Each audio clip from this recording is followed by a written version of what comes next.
Hello, everyone, and welcome to another episode of our Top 100 Games of All Time. This is Graham, And this is Dean. and today we are going to be doing our 40 through 31. So we're getting to the really good stuff now. I would You say, keep saying that.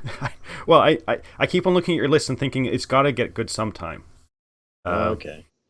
Right out of the chute. of course. So we are, like I said, we're going through our 40 through 31. And I think as we're getting closer to our top 10s, we are seeing some more crossover. So we will have a couple more crossovers on this top 10 list. And if I remember correctly, there's one or two that are actually, again, crossed over in the same top 10. Hmm. So, Okay. as usual, Dean's going to go first. I will mock his pick, and then I'll do my pick, and then we'll quickly move on to Dean's next one. Well, I don't think you're going to mock this pick. I don't think you will. I think you like the game, and I'd be surprised if it's not on your list somewhere. Um, but my number 40 is a game that came out in 2008. I think Lookout Games is producing it now, and that is Le Havre. Is it Le Havre? Le Havre? Le Havre. Le Havre? I thought it was Le Havre, designed by Brett Favre. It's No. it's Uwe Rosenberg. Oh, that's right. All right, so Le Havre is 1 to 5 players. It plays about 90 or about 2 hours, probably, depending on number of players. And it's fairly heavy, according to the Geek. It's a 3.75. This is one that is it's really city building and building up your industry. Because in this game, all you're basically going to do is you're going to use your workers to either claim an action. You can collect food. You can take all the food from one specific location, or you can create a building. You can buy a card, make a building, or use the action from a building. And the cool thing about this one is you can actually use your own buildings, or you can pay to use your opponent's buildings as well. It is one where as the game goes along, your options. I mean, the actions kind of stay the same. What you can do, but your options get bigger and bigger and bigger because more and more buildings are coming out. Resources and food start to accumulate on the certain spaces of the board, and sometimes it becomes pretty enticing. Do I want to? Oh, okay, I can take all the fish, or I can take all the brick, or whatever the case may be. And of course, with the different buildings that you have, you're constantly exchanging or converting your resources. You're turning cattle into meat. You're turning, I think it's fish into like smoked fish, stuff like that. You're making bricks, and of course, you're going to need those resources not only to feed your people, but also to create more buildings, make better buildings. And when it's all said and done, it really just comes down to money and the value of the buildings and everything else. But you got some special buildings in there with different special abilities. And I don't know, I haven't played it that much, but every time I play it, I enjoy it. And they have an app out. It's just for the Inland Port app, but it's I don't know. It's not a complex game in how it's designed, but it has a lot of complexities as you play it and delve into it, and the combinations of buildings that you may want. Really, at least for me, I'm still at the point where it's kind of like every time is almost playing it for the first time because you're exploring new avenues and new approaches. So that's my number 40, La Havre. Yeah, it's a good pick. I also like there's two things I really like about Le Havre. One is all the actions you're doing as your ship moves down the path is you're getting lots of stuff. Mm-hmm. Like, do I want a bucket load of fish? Do I want a bucket load of whatever, cattle, whatever? And the fact that when there's a building that can be used, you can put one of your workers there and kind of hole up in the building. So you only get to do the action once, but I can stop other people from taking it as long as I never take that person back, which I thought Right. was an interesting mechanism. So my number 40 is, if you listen to our podcast, you know that I am not the hugest of Eric Lang fans, but I must give credit where credit is due. My number 40 is Blood Rage. He's done this same, I believe he refers to this as a trilogy. I would say there's probably 4 games in this series, from Chaos on the Old World to Blood Rage to Rising Sun to his new game Ankh. They're all are fairly similar. I haven't played Chaos and I haven't played Ankh yet, but I have played Blood Rage and Rising Sun, and Rising Sun feels like Blood Rage, the next version of Blood Rage. It doesn't really feel much different to me. And from what I know of Chaos in the Old World, Chaos in the Old World is like the precursor of Blood Rage. So they all kind of play the same. Some of his other games he's come out recently I haven't been a big fan of, but Blood Rage is one I still enjoy. I like the drafting of it. I like the different avenues you have to explore. Like there's the Loki strategy that you want to die in battle as opposed to other people that want to win in battle because you want to have the most people in Valhalla. Hate drafting is a big thing for Blood Rage as well. There's upgrading your clans to get them better, how you're going to be scoring points. Then there's the whole area control thing, and then at the end of the round, one of the areas will die. What's it called, Ragnarok or whatever, where there's a province will be destroyed. It's actually a lot of fun. For a game like this, I don't like very many of them, but this would be my favorite of them. I've played Blood Rage many times, and I've always had a good play of it. Even if I lose horribly, I just like it. I like doing the whole thing with the clans. I like the combat mechanism when Dean and I are fighting and we both lay cards face down and we reveal them. And let's say Dean threw out one of the quest cards because he didn't really want to participate in the battle, and the card I played was discard the cards. And Dean's like, I really want to do that quest. I thought I was going to get the card back. That whole kind of second guessing, bluffing people is just, there's a lot of really good stuff in Blood Rage, and I think for me this is the pinnacle of an Eric Lang design. That is my number 40, Blood Rage. Yeah, that's a good choice. The whole idea of summoning the creatures. The creatures aren't I get, they're not the main focal point of the game, but it's definitely a nice little thing to be able to summon a creature out and use them in battle. I've enjoyed it. I haven't played it a ton, but I've really enjoyed the times that I've played it. So that's a solid choice. You might see that again later.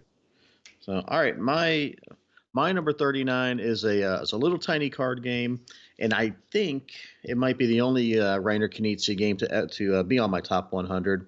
But that's a little card game called High Society. High Society has been out a long time. Came out in 1995. Lots of different publishers have made it. I think currently it's Osprey Games putting it out. 3 to 5 players, plays in about 30 minutes. And in this game, you are a socialite trying to amass the finer things of in life to prove your worth within the high society circles. And it's simply an auction bidding game. Everyone has the same starting deck of cards, and they are of different numerical values representing money. What you're going to do is you're going to use these cards to bid on basically other cards that have pictures on them representing the finer things, and they have a numerical value, and the numerical value on those cards represent a point value. Some of them are positive, some of them are negative. There are some modifier cards out there that are good, they double your score, and there are a couple of negative cards, like scandal cards I think they call them, or disgrace cards, that are either negative points or negative modifiers. Anyways, so what you're going to do is that if it's a positive card, everyone is going to potentially bid on that card. You're going to go around the table, and you might start out with using 2 of your cards that totals 12. And then someone ups it. It comes back to you. You can either pass or you can continue to add. The only real stipulation is that if you continue to add cards to up your bid, you can't take another card back that you already bid with. So you can't say, if you had 2 cards totaling 12, you can't throw another one down there, take one back, and make change. Let's say make change with the cards out there. Whatever you throw out there has got to stay out there till the end of the round. If you eventually pass and drop out of the bidding, you get your cards back, your money back, and if you win it, then of course you lose the money and you take it out of the game. Pretty standard. If it's a negative card, here's where the twist is. If it's a negative card, you are actually bidding to not get the card, so you don't have to take it. If you choose to just not spend your money and go ahead and take the negative card, then you take it into your hand and you would take your money back. Everyone else who bid not to take the card loses their money. So again, it's one of those where money is finite, but at the same time, you may not want the negative card, you may want the positive card, and you may say, well, what's the big deal? Just bid max to get the highest value cards. At the end of the game, when you start to total up the victory points, whoever has the least amount of remaining money left is automatically eliminated from the game. And it's always funny. It's always, everyone laughs and jokes because I think when we played it down at Dice Tower Con, you had actually decent victory point cards in your hand, but you had the least amount of money and were eliminated. Was that correct? Yeah, it's the worst rule I've ever had in a game. I to me, I just think that it's one of that rule and the bidding on the negative cards is really what makes this game. It's always a good time. It plays fast. The first time you play with new people, it takes a little bit for them to grasp the idea of their bidding to not take a card when it's a negative card. But other than that, it's completely understandable by 99% of the people that play games. So that is High Society by Osprey Games. That's a good choice. I have only played it the time we played it down at Dice Tower Con with all of us. And I know Lella enjoyed it. I enjoyed it, even though I was the one who was eliminated because I spent the most money.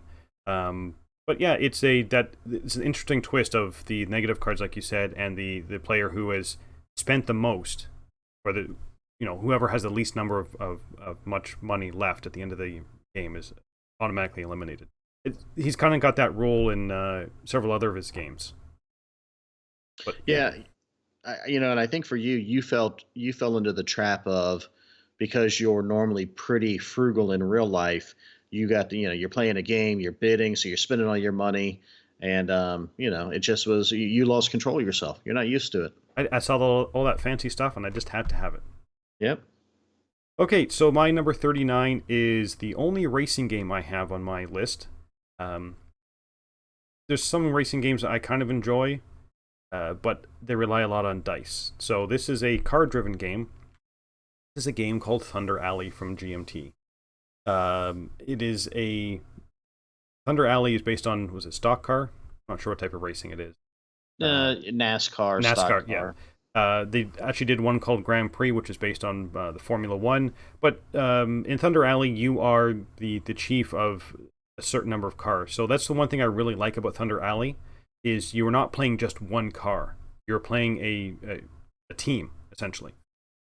And the going around the lap represents several, whatever, 10s or 50, however many there are in a NASCAR lap. Each move that you take actually represents so many laps of the race. And you want to be drafting some points.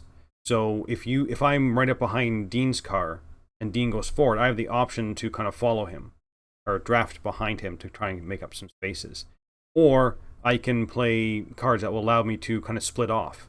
And I can maybe take a whole train of people with me to try and bypass Dean and kind of bump him to the back. It's a lot of fun. I like the card play in this. It makes me feel more in control than just Formula D, when you're just kind of rolling a die and kind of seeing what you get. This one, at least I can kind of plan a little bit more.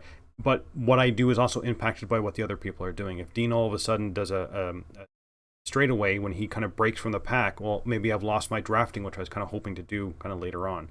So now what do? And which card do I activate?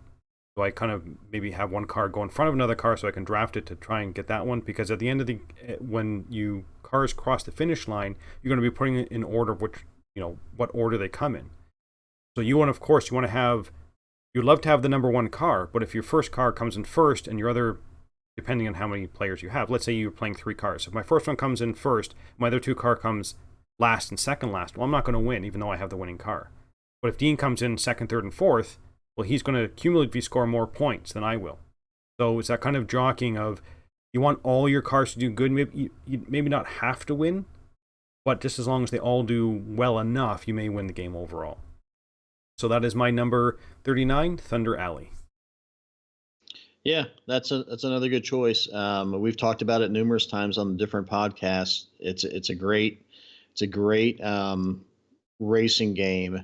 It's a racing game, but I'm not sure if I'd say it's puts you in the seat of a NASCAR, but because it allows you to use those card plays where, do I want to use it for kind of the cutting inside or going out or all the different options that it gives you. It does seem pretty realistic, at least from the people that I don't watch a lot of NASCAR, but I know people that play the game who watch NASCAR who say, yeah, it's like it's pretty genuine to the theme of it. It's always plays best with the higher complement of players rather than using the bots. But yeah, that's an excellent choice. A GMT game. Look at you. All right, my number 38 is a lighter game compared to Thunder Alley, and it's put out by AEG, and that's Istanbul. Istanbul is you're a merchant. You're in the bazaars of Istanbul. You have your helpers with you, your assistants, and you are trying to go around and buy different things and expand your wheelbarrow to be able to carry more things through the bazaar. And it's a pick up and deliver game with some dice, but it's a very it's I would say it's simple, but it's a game that is, because of the modular setup, has a ton of replayability. Because in this game, you're going to pick up your merchant, your main merchant, you pick up your assistants, and you're going to move a certain number of spaces. And if you want to use the action of that tile, you must leave an assistant behind. And then you're going to move on around the board more. You can never get that assistant back unless you go back and pick them up and take them back with you. So it's that constant wait of, I want to go here, I want to go here. I drop this assistant up, but wait, I'm going to run out of assistants. I need to go back and pick another one up. Oh, but I need to go here and collect rubies, because rubies are what's going to, win you the game, trigger the end game. I need to expand my wheelbarrow, so I need to go here. So there's, it's like a typical Euro game where there's always a lot of actions, more probably than you're able to do. But in this one, it's such an easy concept of the pick up and deliver, and making sure you have enough workers or assistants with you to be able to do what you want to do. There's a couple expansions for it. Lots of replayability, like I said, because of the modular board setup. And it's one that's still very popular. Just got a big box release on it. But I don't know. You don't hear a lot of people talking about it. You don't see a lot of people still playing it. Unless you go to like some of the meetups, I see, there's always one table that's got a copy that they're using. But I don't know if it's overlooked because it's pretty highly rated. But again, it's been out, what, 5-6 years now? 6 years. So yeah, maybe it's starting to lose some of the shine. But that is Istanbul by AEG. Yeah, this is another one that when it came out, there's a lot of people talking about it, and it was up for the Spiel des Jahres award. Mm-hmm. And then if you talk to an awful lot of people, a lot of people I still hear that think very highly of it, it just never seems to get played. It's right. We on the podcast we talk about the leftovers, kind of the back of the fridge. This is kind of what Istanbul is. Like it still warrants room in your fridge or your collection, but it never seems to be the one that kind of hits the table. And you'll walk by and you'll say, "Oh yeah, Istanbul, that's a really good game. It's just one I haven't played." And it's the same thing that this happened with me. I have Istanbul. I have, I believe, the first expansion, but it never hits the table because there's always seems to be something else that hits in its place. But I can still look at it and say that's a really good game, and because of that, it's not on my top 100, even though I think very highly of it. It's just if I don't play it, it can't go down my 100 games list. Yeah, it's one of those that I think it's a medium weight game, but if you sit down and you have a choice of games, like, well, I want to play something that has a little bit more than what Istanbul offers, and so it's not quite heavy enough, but then it might be too heavy for just a light game to introduce people to. So I don't know. It's a tweener, but it's definitely worth the play. Yep, definitely.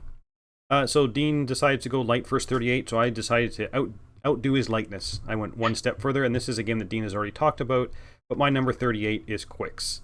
This is by far my most played game. I have my collection. I laminated the little boards on it because we played it so often.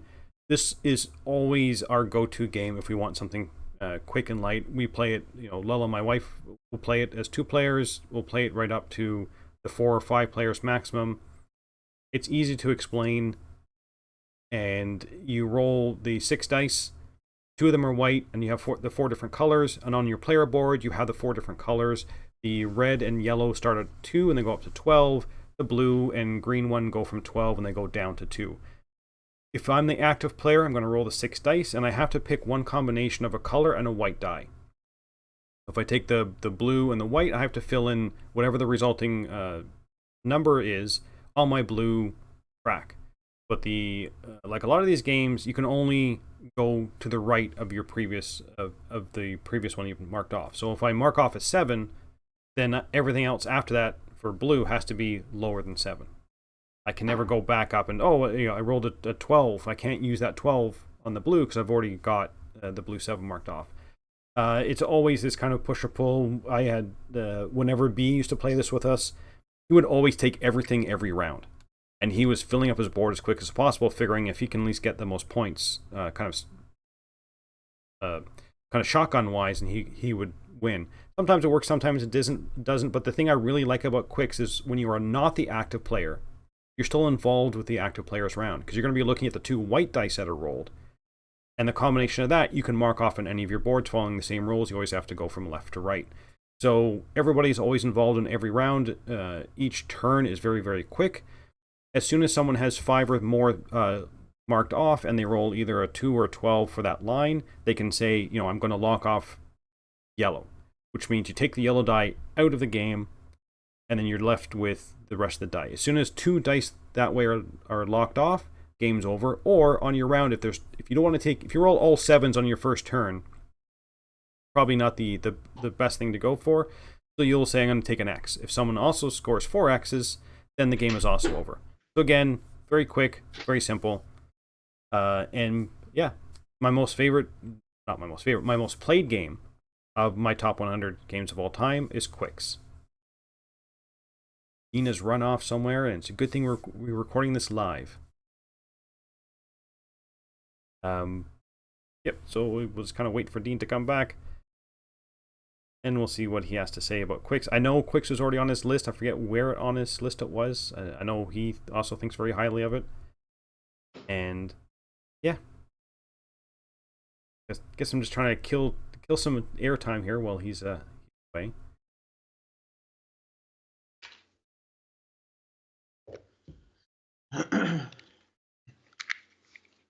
Sorry about that. I was listening to you, and then I was disgusted by what you were saying. So, no, I heard my dog chewing something, and this is what is left of my wife's razor that she must have stolen out of one of the bathrooms. So, luckily, I found the razor blade. She didn't eat that, but I thought she was just chewing a bone. Like that doesn't sound like a bone anymore. So, anyways, Quicks is a good choice. It was already on my list, so. I definitely think that is one that usually is always in my travel bag, especially if we're going on vacation or trips or holidays. Yeah, solid choice. All right, my number 37 is Graeme had GMT game with Thunder Alley. I have a GMT game. This one is called Tank Duel Enemy in the Crosshairs.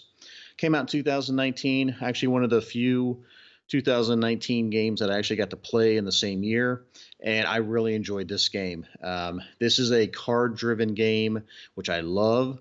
It is about hand management, but it's also it's kind of like Combat Commander in that everything you're going to do in this game is going to be based on flipping a card. All the cards have different. They're numbered 1 to 100, so and it's only in there once. So every time you need to basically resolve what would be like the equivalent of a die roll, you're flipping a card, looking at whatever numbers on it. But there's all these other icons on it as well. If you're going to test for your crew to bail out, it's going to be on there. Is a tank going to catch on fire? It's going to be on there.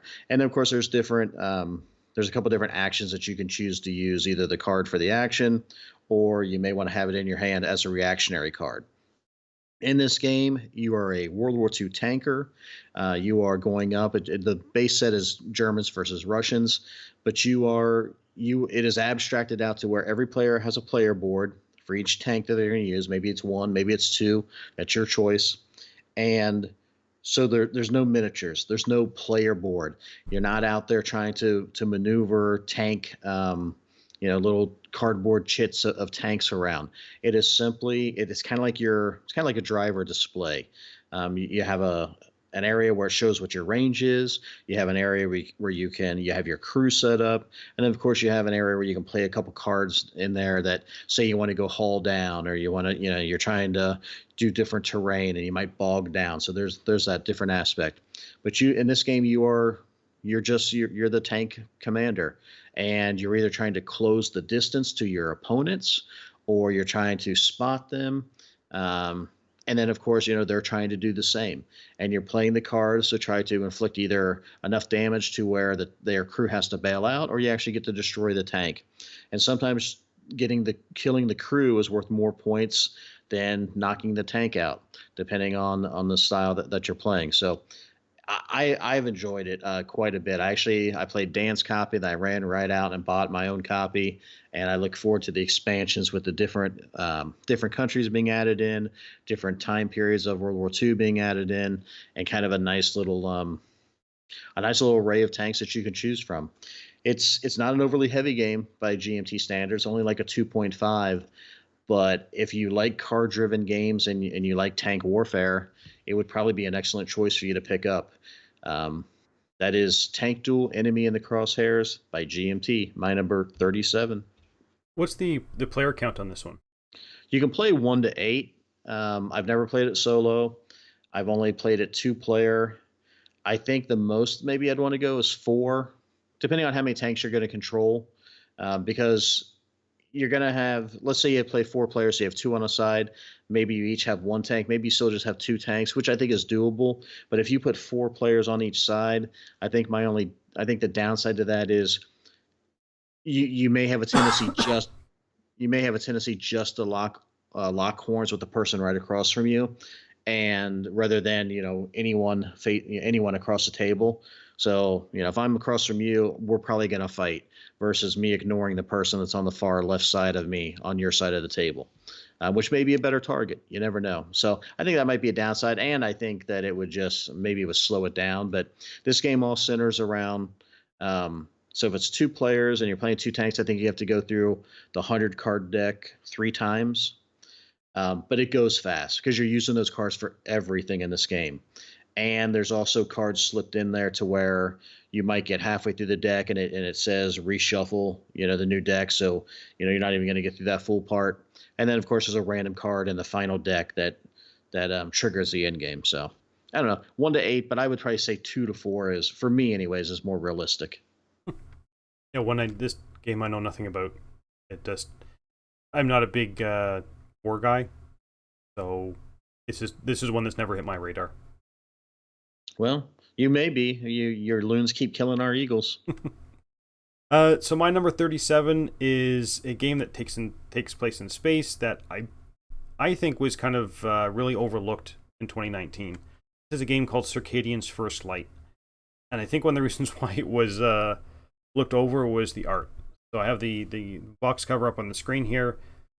I don't particularly like the art. I find it kind of whatever. I mean, art is very subjective. It's just this art style does not appeal to me. But the gameplay is incredibly solid. So each person represents a different group that's come to this planet, basically to make first contact with them. And everybody has a little player board that's got room for farms, which are going to be producing resources, and they call them garages, which represents your vehicles, which are basically going out to usually the market or somewhere else. Put up your screen, you roll your dice that you have, and you're limited to the number of dice you can have. And you're going to be placing them either on your farms or that you're going to go out. Now, the ones in the farms are going to produce resources, and the ones that are going to go out, like I said, are going to be going to the action selection spaces out on the board. Everybody reveals, and then the first player will start activating their dice. So if I take one of my dice that's in my garage and put it in one of the action spaces, of course, no one else can take that action. Now, there are usually multiple areas on each action space. So let's say I want to move my harvester, because there's another central board where everybody has a harvester, and at the end of the round, where your harvester is, you're going to be collecting those resources as well. So the board is set up so that the 1 is going straight up, the 2 is kind of going up and to the right, 3 is going to the right, etc.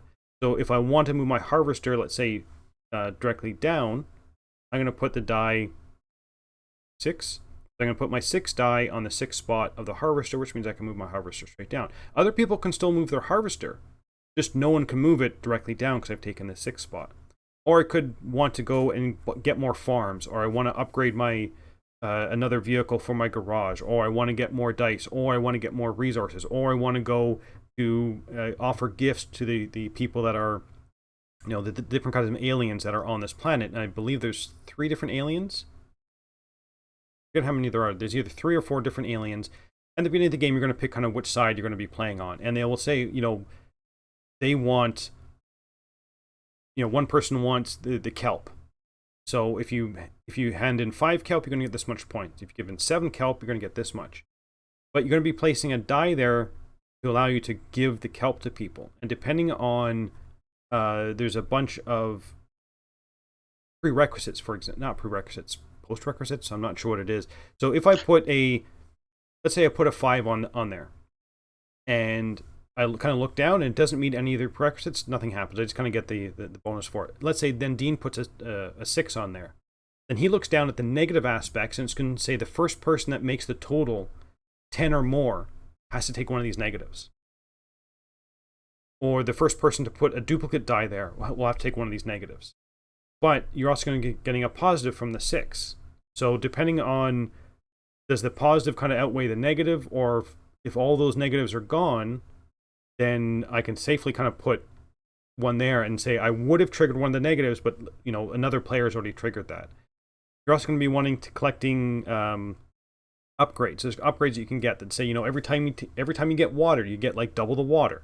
At the end of the game, you're going to have so many resources, but it's a game where you have to think over every move and trying to really analyze.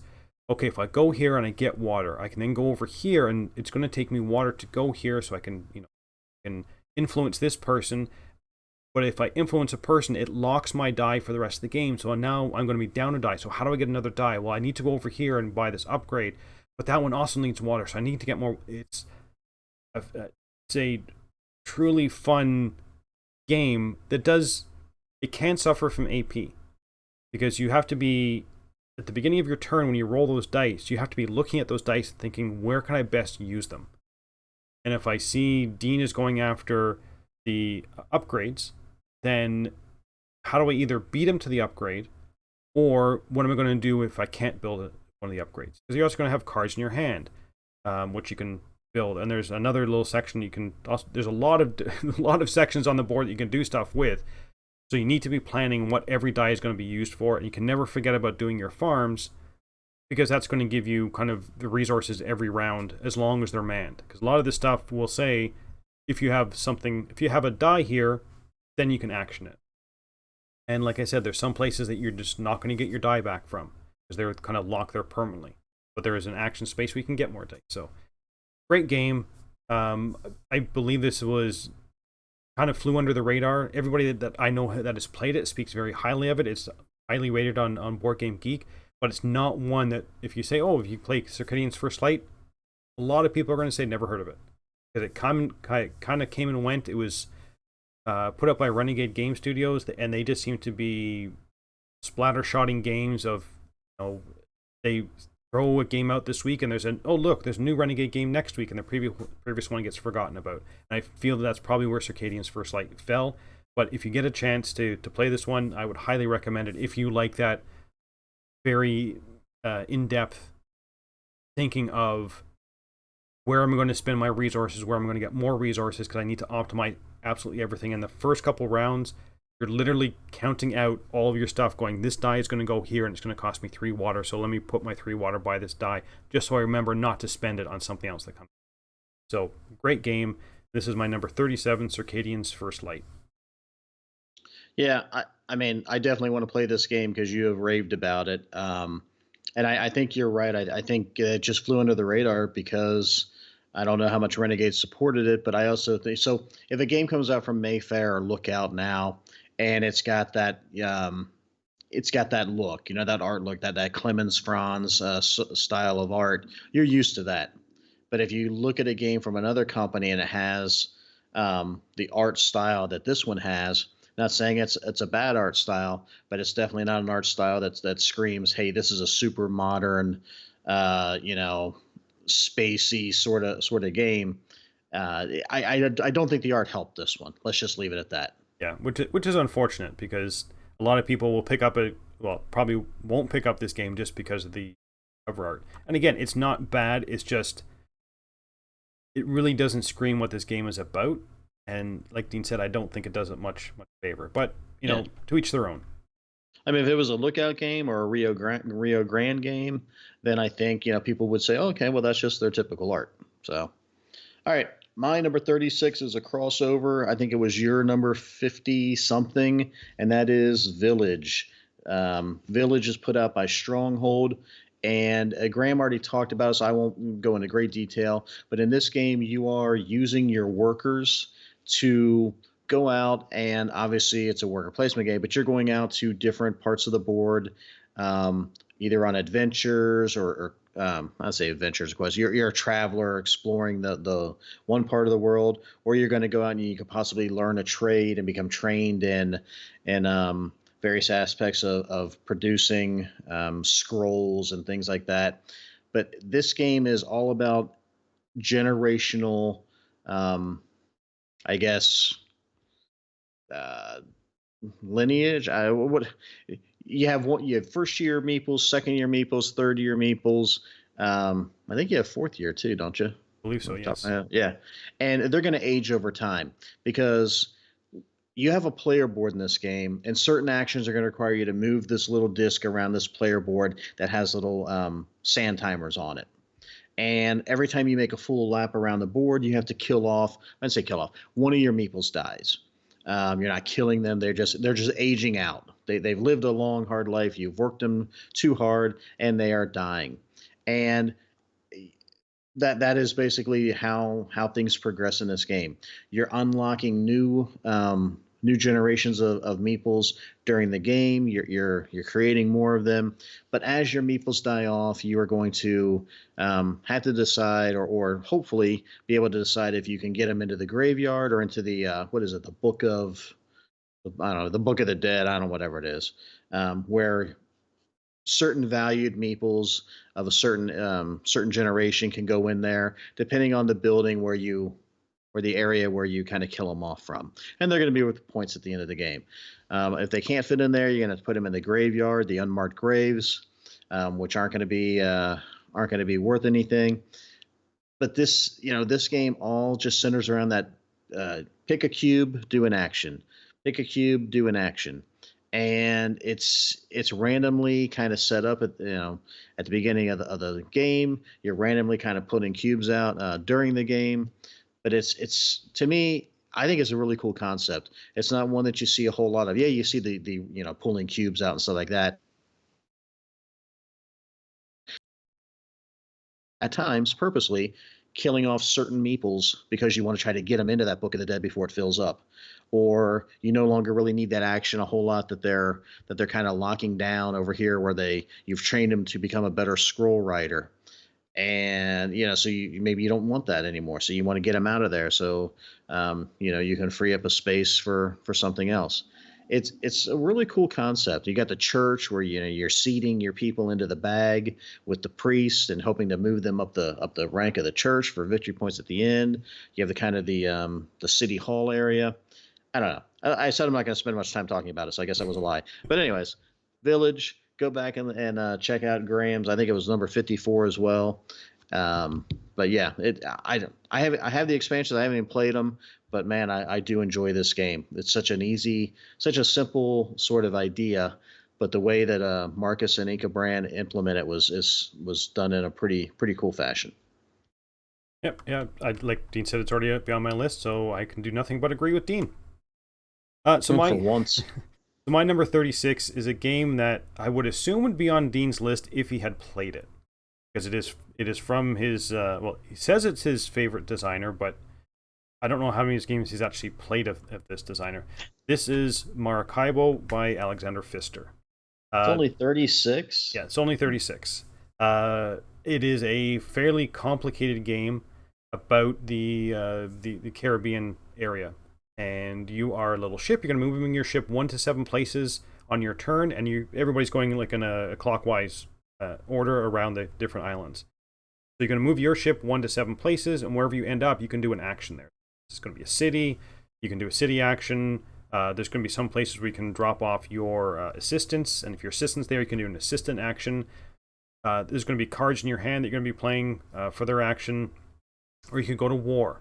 And there are 3 different tracks on the board. One is for, let me get this straight. One is England, one is France, one is Spain, I believe. I think those are the 3 countries. And you're going to go to war, and that's going to be very simple. You're going to be flipping some tiles over and kind of seeing the outcome.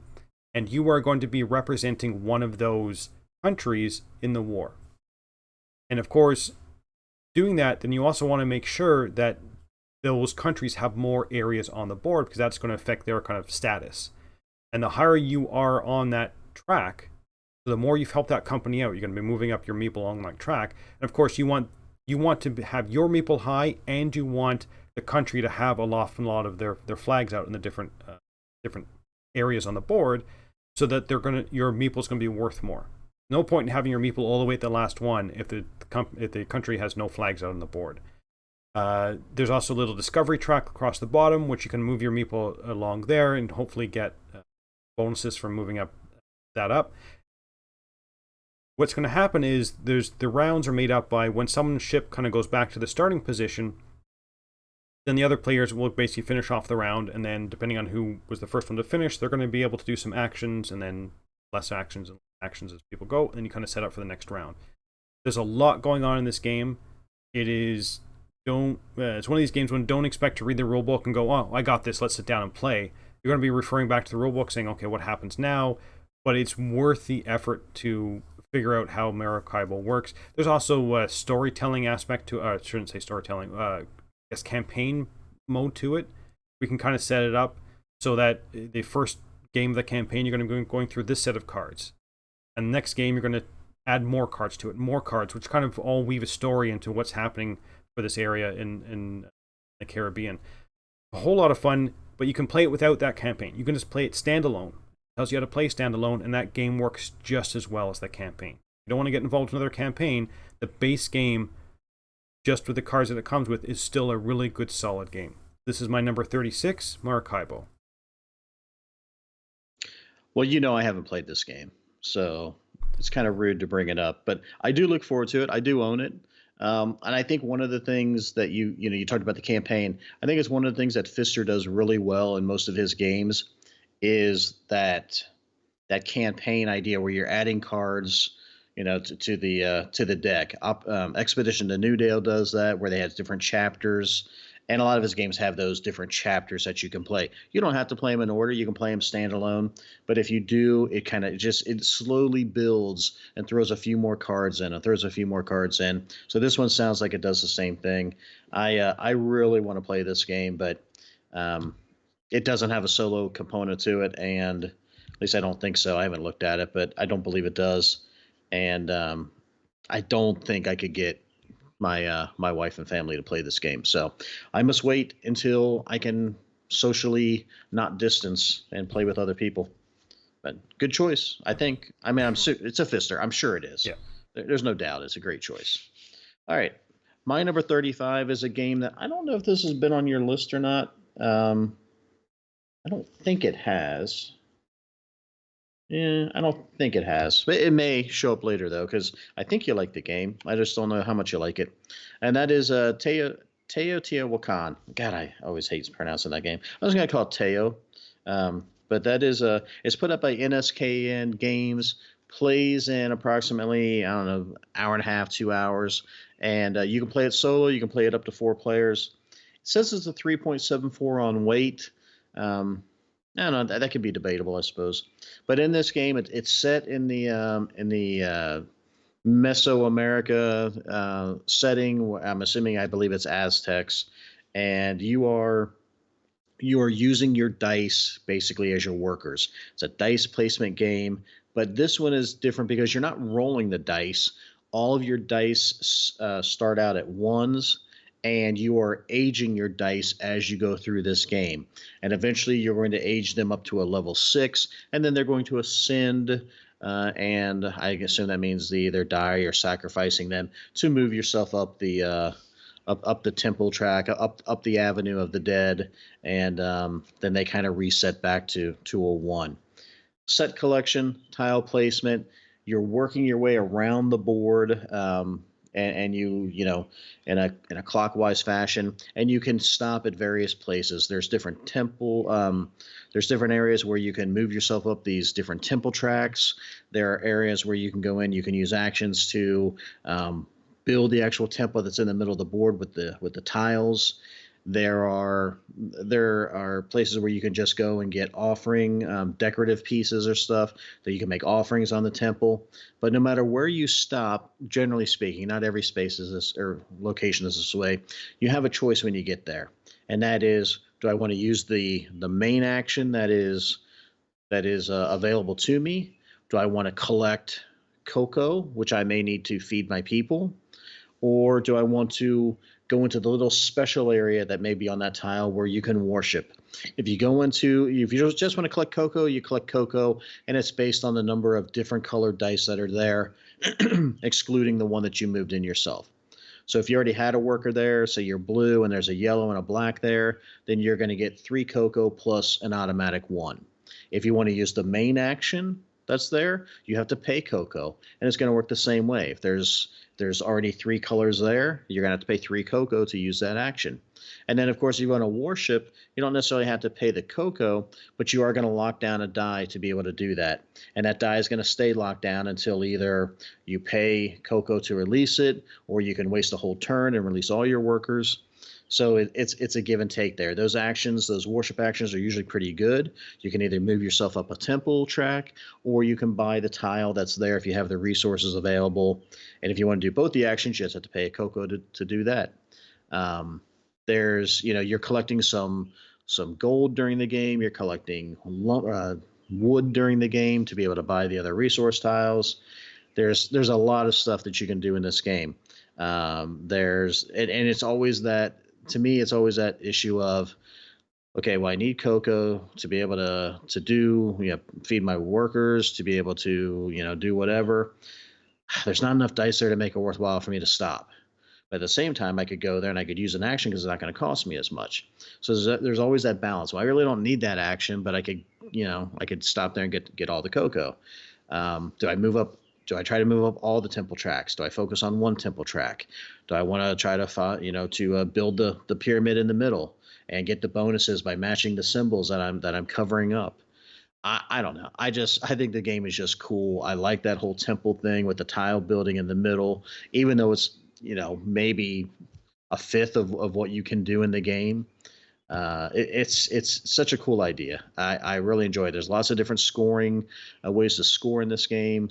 You can trigger the eclipse, which is then you're going to score the Avenue of the Dead. You're going to score how much you've helped with building the temple. Tons and tons of stuff to do in this game. There's 2 expansions for it, and I haven't even talked about either of those. So just in the base game, plenty of stuff to do. That is Teotihuacan, my number 35. Yeah, I'm neither going to confirm nor deny that it may be higher up on someone else's list. But the other thing that I really enjoy about the Teotihuacan is the variable setup as well. Mm-hmm. So when you first start playing the game, it says, okay, put this tile here, this tile here, this tile here, whatever else. But you're not forced to do that. You can shuffle up those tiles and place the tiles in different orders, because if you play the introductory game a couple times, you realize you can almost say, okay, well, each round everybody should be doing like ABC and ABC and ABC, and it gets kind of repetitive after a few games. But then it allows you to completely rearrange the tiles. So those old patterns that you got into, you have to rethink them. So yeah, really, really good game. So my number 35 is another crossover with one of Dean's. This is, I think, my only trick-taking game on the list. This is The Fox and the Forest. It's a 2-player competitive trick-taking game. Dean already discussed it. There's 3 different suits. All the odd cards have different actions on them. And the thing I really like about this game is if you win all the tricks, you don't want to be winning all the tricks. You want to get up to a certain point, but then as soon as you get over that point, you're not going to be getting as many points or whatever else. So quite often, I kind of look at my hand and think I have really crappy cards. or I got maybe, let's say, one good card and three crappy cards, or rest of them crappy cards, playing against Dean, I want him to take my high card, thinking that, oh, this is going to be a competition, so that I can offload all my really crappy cards and have him win the rest of the tricks. It means I've lost all the tricks, therefore I get the most points. But it's that kind of sliding scale. Well, if I'm going to win 2 or 3 tricks, and it's no longer worth my effort to try and throw all the hands. So now I want to actually try and win. So now let me have a look at the special abilities I have in my card. Can I change what's trump? Can I change the low card wins this time, or exchange a card with Dean or something like that, which is what the special abilities are. This is a game that I hadn't heard of until I actually played it with Dean, and I came back and tried to buy it. It was sold out. It finally came back in stock, and I was very happy to grab this one and add it to my collection. It works so well as a 2-player only trick-taking game. There are other 2-player trick-taking games, but this one just works well because I like trick-taking games, but getting 4 people who will enjoy it that want to play it repeatedly doesn't work as much. Fox in the Forest, though, fantastic 2-player trick-taking game. And my number 35. So Lola enjoys this one? Yeah, she does. That's good. Yeah, I can't add anything to it. It's a super solid 2-player trick-taking game, and it's if you like trick-taking games, this you can get to the table pretty easily. So yeah, excellent choice, my friend. All right, my number 34 is actually a crossover with a game that you already mentioned on this list, and that is Blood Rage. Blood Rage for me was one that I didn't play for the longest time because Dan had said that he didn't enjoy it. He wasn't interested in playing it, which is fine. And so I kind of thought, well, I'm not going to enjoy it either. I owned it purely by mistake. I got it one year at Gen Con because I was standing in line to get a copy of The Grizzled, I think. And I got up to where you're getting close to check out, and they still had copies of Blood Rage there. I'm like, oh, everyone's raving about this game. I'll just go ahead and grab a copy. And so I bought it, and Eric Lang was standing there at the checkout, and they're like, "Oh, do you want him to sign it?" And my initial response is, "Who is this guy? What do I care?" And he ripped the shrink open on this game, and he signed my box cover. And I thought, you have just devalued my game. How dare you take it out of shrink? I don't take my games out of shrink. But yeah, Blood Rage.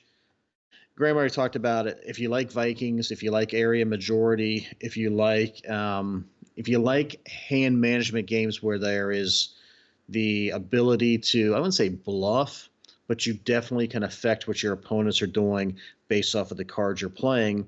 Or you can play pretty much a straight up style where, if you're playing the Loki strategy where you're trying to kill your people off to send them to Valhalla to get victory points.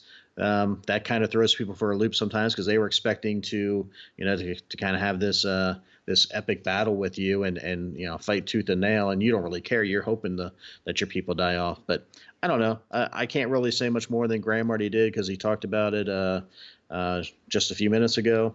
But that is my number 34, Blood Rage, CMON Games. I don't think we're ever going to completely sync up, but we're kind of getting closer when our crossovers are getting within the same 10.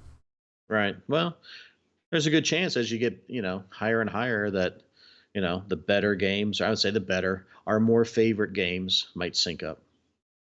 So my number 34 is a game I'm not sure whether Dean has played, but it's another Uwe Rosenberg game. A 2-player only Uwe Rosenberg. Well, 1 to 2 players. This is a game called Fields of Arle. This is one of his games that, in some ways, I feel it's a cross between things like Agricola, when you're kind of managing your farm and expanding your moors, get more harvesting land, and of course you want to get animals and buildings that you can activate. But then you have how many options it is on the action point side of the board. There's a whole bunch of actions like there is in we just talked about the game. Feast of Odin? Sorry, yes, Feast of Odin. So you have a whole bunch of different actions on the right side of the board. And it's a 2-player only game, and you kind of stack your little workers so that the person who's going first has theirs on top of this person who's going second. And you're going to be taking actions on these boards. Actions are going to be very simple, getting resources, using a building, You could convert cows into leather or leather into better goods that you're going to sell to the market. Then, of course, you are also have wagons, which you need to be loading stuff up to take stuff to the market. You can upgrade the wagons or get more wagons. Kind of when you think of Rosenberg, a lot of the times you think of farming games or, managing your resources. That's what Fields of Arle is, but it's a two-player, it's designed as a two-player game. So a lot of people say, well, I don't play Agricola a lot, I don't play Caverna a lot because, they want to play a two-player version. So they come out with two-player versions of that. Fields of Arle is only a two-player. It's a full heavyweight Euro only for two players. And it's still going to take you, an hour and a half, 2 hours to play because it's not just kind of a light roll and move. But there's a lot of good choices to be here. There's a lot of back and forth.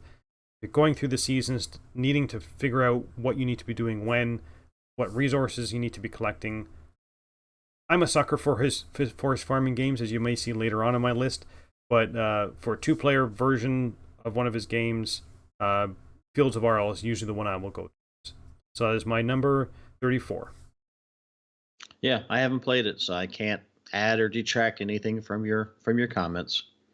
So, all right, my number 33 is a game that I feel like I've talked about incessantly recently, but that is Stronghold Games Terraforming Mars. Terraforming Mars, you can play it solo. You can play it up to 5 players. Plays in about 2 hours, according to the box. My games tend to run longer than that, it seems like. But this is one where you're playing a corporation and you are trying to terraform the surface of Mars for people to inhabit. How are you going to terraform? How are you going to terraform them? You need to increase the oxygen level, increase the water, the sea spaces on the planet, and then of course raise the I said oxygen, raise the temperature level as well. And you're going to do this by playing cards. It's a card drafting, hand management game. I don't really say it's an engine building. It's really just more of kind of a tableau building game. But you're going to use these cards to basically get credits, and you're going to use these credits to then be able to terraform the surface of Mars by either producing ore or playing the cards down that you are going to use to raise the oxygen level. Because in this game you have to buy the card to put it into your hand, and then you have to spend money to play the card onto the table. And as you do that, it's going to increase your terraforming rating because you're adding oxygen or raising the temperature, and your terraforming rating is going to generate the credits that you're going to get for the next turn. So it's this vicious cycle of I need to make money to spend money, make money to spend money. Oh, and by the way, there are cards here that I can do a little take that against my opponents. I can put some microbes out there on them. I can play an asteroid. So there's definitely player interaction in this game, but there's so many cards in this game. There's so many cards. I mean, I know for sure I haven't seen them all because I don't get to play it that much. And there's so many expansions for this game, which adds more cards or little sideboards. So most people I know that play this game play it a lot, so they know the good combinations, stuff like that. So I always feel like I'm kind of at a disadvantage when it comes to playing against them. But for a casual style game, the way I like to play it, I'm always like, look at this card. I wonder what this one, how this one works best. And there are some really good combinations that you can use in this game. I just don't know all of them. But despite that, I still really enjoy playing this game because if you like that hand management style of game, and you can play it where you draft cards as well. There's a couple different variants that you can play in it. But it's such a solid game. And I'm sure that Stronghold. I don't know if Stronghold knew what they had when they brought it over from Europe, but it's got to be one of their top selling games, maybe of all time. But anyways, that's my number 33, Terraforming Mars. A lot more you could talk about for this game because there's so much going on during it. But check it out. I'm sure you probably already have. This is not on my list only because I've only played it 2 or 3 times, and every time I play it without the corporations because it's usually a learning game or a relearning game. I can see that there's a lot in here. It's just a game that I need to give more time to. Yeah. My number 33 is another crossover, but not from Dean's. This ton, I mentioned it a couple segments ago. This is Zolkin, the Mine Calendar. I'm not going to go too much in about it. Just my favorite aspect of this is the rotating gears. I know it's the kind of the gimmick of the game, but I think it works really well. Place a worker on there, and as the days go by, the gears move, and you rotate one gear, and it rotates kind of all the others. And when you pull them off, is the action going to be doing? So the longer you leave them on, the better that action is going to be. But then you don't get the opportunity to use that worker when he's on the wheel. So that's my favorite mechanism of the game. You're going to be building temples. You're going to be getting corn to feed your people, right, Dean? Feed your people corn. Yeah, whatever.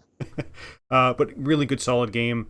And it's interesting when we talked about some of our favorite designers. This Tuskini designer appears on my list a lot more than I was expecting. So you may see one or two more games by this designer on my list, which kind of a surprise because you kind of go, I didn't realize they did this. I didn't realize they did that. Good game. Yeah. Like Dean already talked about it, so I'm not going to talk about it anymore. But yeah, it's my number 33, Zolkin. Yeah, that one actually might be one of the biggest gaps between our crossovers because mine was number 71, yours is 35. Usually they seem to be a little closer than that. Right. So one of us is wrong. Well, I mean, one of us has more limited plays of it and has bad memories of starving workers. So, all right, my number 32 is a game I'm sure it's got to be higher on Graham's list somewhere. It is by Eagle Griffin. It is, I believe, my only Lacerda game, and that is Lisboa. Lisboa came out in 2017, and I can tell you initially I had no desire to play Lisboa. I was initially kind of put off by the whole color palette choice, but I will say that it does grow on you, and it's actually beautiful artwork. I mean, don't get me wrong. It was the color choice that kind of threw me. But if you look at that game board, man, is it pretty intricate. But in this game, you are playing. I don't know if you're playing a noble. You're playing someone in Lisboa after the great disasters in the mid 1700s, where I think it was an earthquake and then a tsunami, and then the city caught on fire. And so you're trying to build Lisboa back. Certain parts of the board you're clearing rubble to build buildings and kind of get the economy going. You have your ships where you can send your ships out for trading to build the commerce. You've got to deal with the church, so you're trying to influence the church, and you've got the nobles, and the whole thing centers around the player's ability to manipulate the economy, the treasury, by moving the what it is the you're influencing the currency basically as to is it the currency value or is it how much comes out of the I can't remember. It's been a while, but I'm sure you'll talk about it later, so I won't worry about it. You'll correct me. But it's to me, it has. I mean, first of all, let me preface this: I'm horrible at this game, but I really enjoy it because it is one of those. I don't say it a whole lot about most games, but this is a game where at the end of the game, my head kind of hurts because there's so much going on, and obviously you can't do it all, but at the same time I haven't figured out a way where you can sacrifice doing, you can't just not do something.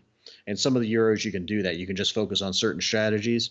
This one, if you're not expanding your ship capacity, you're dead. If you're not clearing rubble and building buildings or getting the architect plans or whatever, you're dead. And it's just, and no matter what you do, it's like, oh yeah, I missed that? Oh yeah, should have done that. And I don't. I'm always behind in this game, but I always want to play it. So that is Lisboa by Eagle Griffin Games. Graeme, I'm sure will be talking about this game. If he's not, then I'd be shocked. I'm not going to say anything. I will just say that yes, I really enjoyed this game. And when Dean was talking about all the actions you want to do, there's so many actions that are tied to everything else. So if I want to do this, I have to do this first. And that whole figuring of what your end goal is and kind of trying to work back of, okay, so what actions do I need to take is what makes this game on the heavier side, but a game that the reason why I really enjoy it. I'm not going to talk too much more about it now. So my number 32 is a game that I believe, again, I think Dean's played this once. This is a game that, again, I think it's another one of these underrated games that kind of came and went. And this is a game called First Class All Aboard the Orient Express. This is about managing a train and the route your train is taking, but it's not a train game at all. It is a card game. Beginning of every round, you're going to be laying out cards in the middle of the table. I think there's 3 rows, and depending on how many players there are, there's going to be a certain number of cards played out. On your turn, you're going to be taking one of those cards, one of the rows. And the cards are going to be able to allow you to do different things. You want to be adding on to your train to make it longer, and you want to upgrade your train. So you start off with like the one card that's like a 1.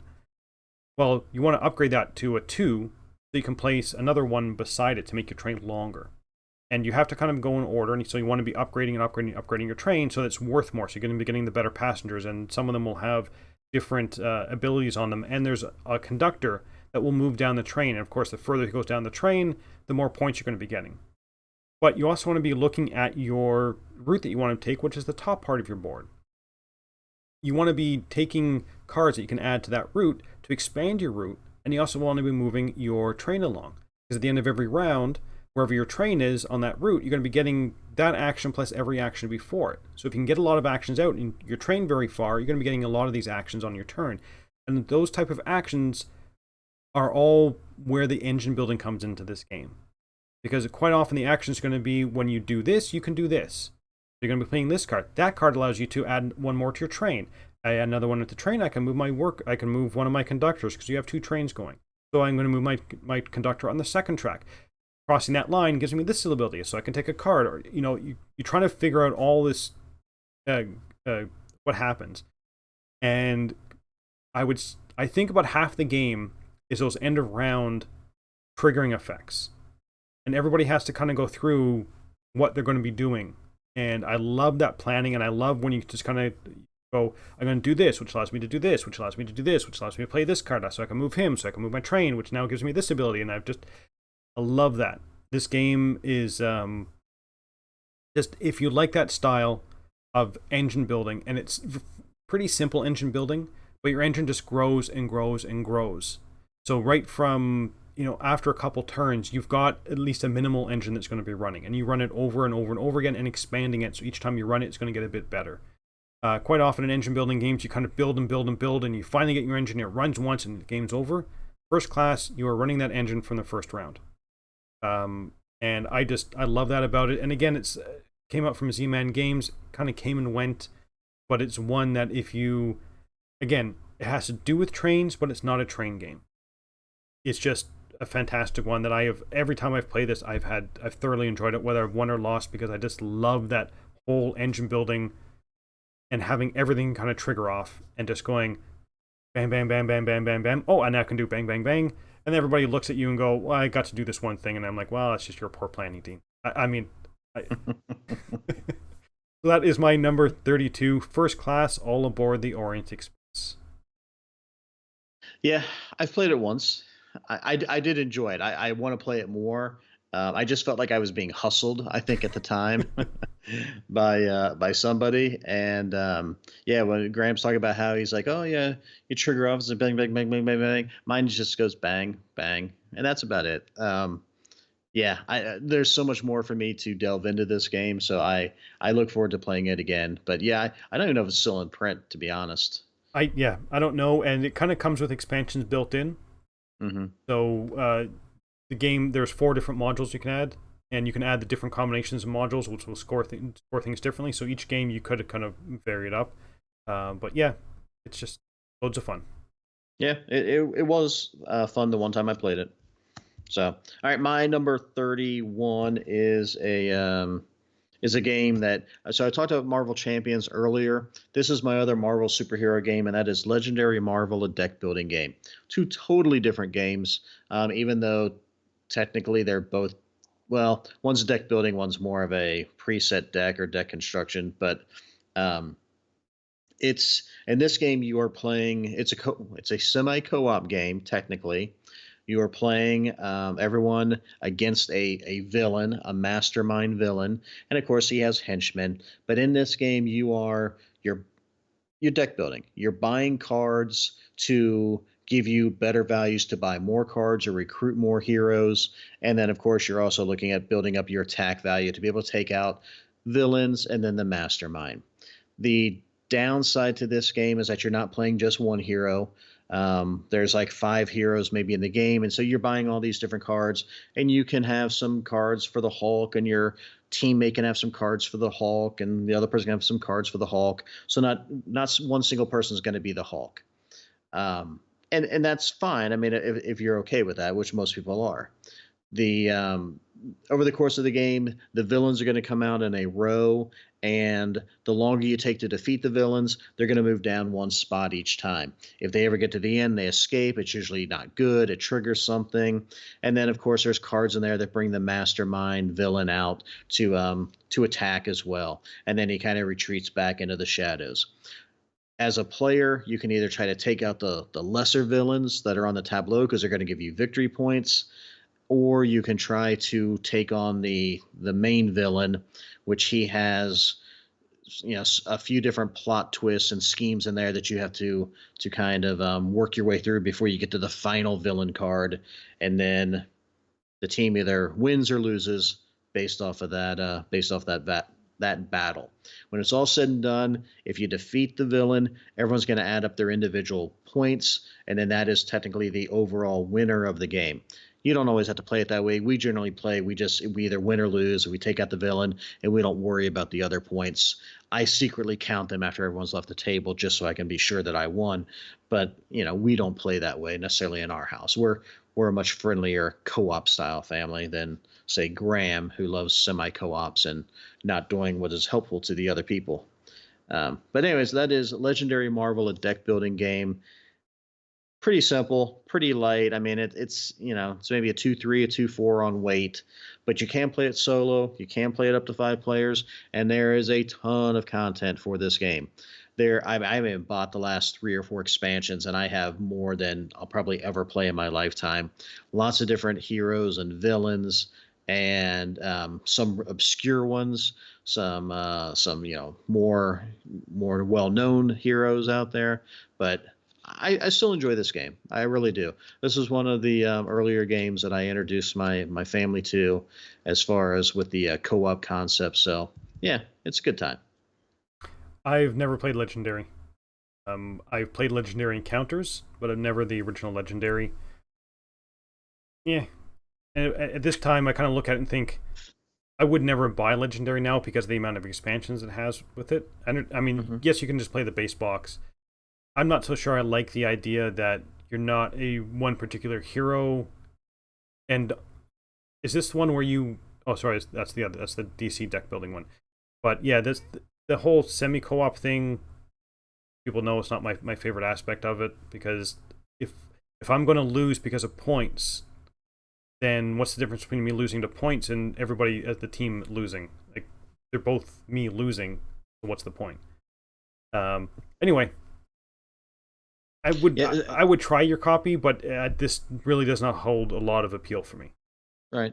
No, I understand. I mean, it's a different beast, and if you don't like semi co-op, like I said, we generally don't play it semi co-op.